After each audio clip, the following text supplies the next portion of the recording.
Hey guys, whoa, that echo. My name is Peter Dubuslo and I am a filmmaker in the Hamilton, Ontario, Canada. Seems so long, but it's not that long. Hamilton, Canada, whatever you guys want to say. I'm a filmmaker, wedding filmmaker. I like to shoot short films, all that creative stuff. And in today's video, we're just basically going to talk about some of my most important filmmaking gear / equipment that I think is very important to have when you are shooting these videos. So obviously the most important equipment or piece of gear that you should have is a camera. Okay, now it doesn't matter what type of camera you have or what you are shooting with, it all depends on how you are using it. In this case, this is the new Pocket 6K camera that I'm using. I purchased it literally like 2 weeks ago because my A7 III was actually stopping record on me randomly, and I was leaving to go to a destination wedding, and it's just not cool to have just one camera because you know, if you're filming these weddings or any type of videos and your camera's not running good, it doesn't look professional and you just won't capture stuff. So in that case, this is the camera I'm going to be shooting most of my stuff with now, along with the A7 III, which seems to be working decent now, but who knows when it will stop recording. Hopefully it's recording this. Anyways, so camera is your number one piece of equipment to shoot or have. The reason why I purchased the Pocket 6K is because it has multiple video settings such as 1080p, anamorphic mode, 4K, 6K, and all of these you can shoot in B-RAW, which is an amazing file format that runs really smooth on your camera, and the compression rate or file size are very usable on your computer. So in this case, you can shoot 6K however way you want, and then you can edit in 4K, and then you can always do like this punch in type of look, which I feel like most people are doing now. It almost makes it look like you're using multiple cameras, but really you're only using one camera. So I actually just shot a wedding with this in the Dominican. I'm very excited to see what the footage is going to look like. While I was shooting, I couldn't even tell a difference. A week prior, I was in Las Vegas shooting a music video using the Red Epic W5K, and this looks almost like identical to that.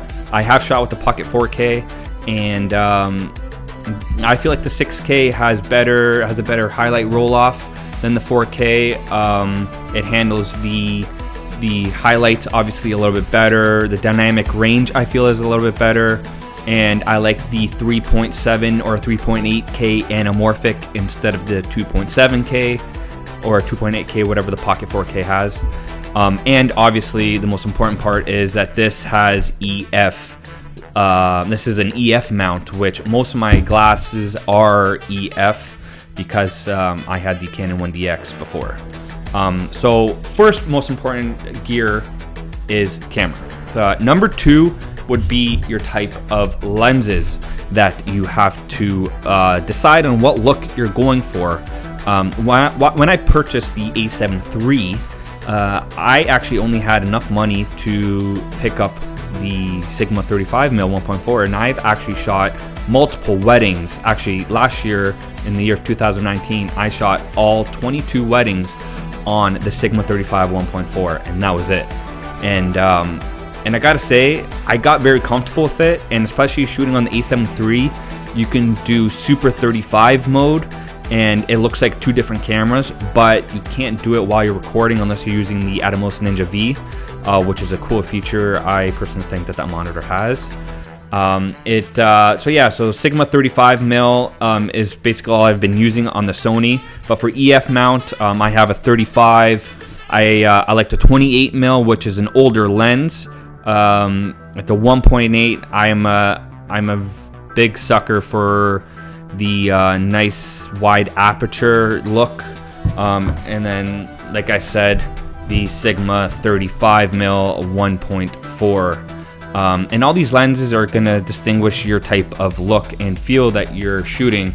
And I feel like the 35mm look is probably one of the most popular looks you can get, just of the look and type of atmosphere you can get while shooting on the 35 mil. On a 28, or when you go a little bit lower, it kind of looks a little too wide. That's why I kind of stick with 35, because it's not too wide and it's not too zoomed in. I feel like it's just perfect, but then again, that's just me, and it could probably be just because I've shot a lot of weddings and I'm very comfortable with using the 35 mil. Next most important filmmaking gear or equipment that I personally can't shoot without is audio. So audio is huge, and audio is going to separate yourself from others. If you have good audio, poor audio, or no audio in general. In this case, I want to kind of just jump into wireless mics for doing interviews or speeches, stuff like that. So these are the Sennheiser wireless mic system, the XSW. This is the Filmmaker kit, and then I purchased the XLR version as well. So if you are shooting like with the boom mic, you can actually just put this right on the end of it and get the one for the camera to go on top of the hot shoe, and it goes directly right in instead of doing a sync in post editing. Another thing that I like about these is that they charge USB-C instead of regular batteries. I feel like that's pretty cool. You don't have to worry about having batteries, but then again, you always have to worry about keeping the charge going.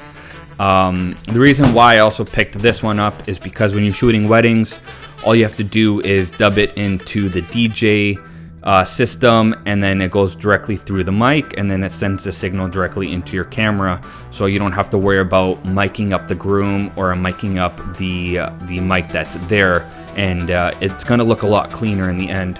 Another thing that I would purchase if you're doing weddings is getting this cable here, which is the XLR to I'm not too sure, this is 1/4 inch, or I'm not 100% sure. So basically all you do is plug it in the end like that, and then most DJ systems will have this, but if they don't, you can go directly into this. But what I feel like now is what you can do is use this and plug it right into the speaker that the DJ is using, and you're still going to get the same signal directly back. So in this case, yep, these are basically what I've been using for last year's weddings. And obviously it comes with a mic that you would attach like this, and then basically it comes with a screw in the end, and then you just put it in and screws on, so it can't never come out, which is pretty cool. And then actually on the back of these, it actually shows you which one is for what. So in this case, this one here has a picture of a camera, so this is telling you that this is going to go on the camera, and the other one has a picture of a mic, which this here is obviously for the mic.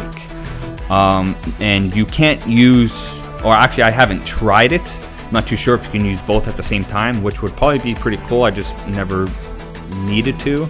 But yeah, so these are what I've been using for all my weddings, and I would highly recommend it. So that's my third. That's my third most used piece of camera equipment that I would highly recommend. The fourth one is something that I kind of have like a hate and love or hate relationship with, and that would be gimbals. I like using gimbals for certain stuff, certain shots, but then I also feel like it takes away the creativity that you can get. But then again, it can also add creativity to your shots. It all depends on what you're shooting.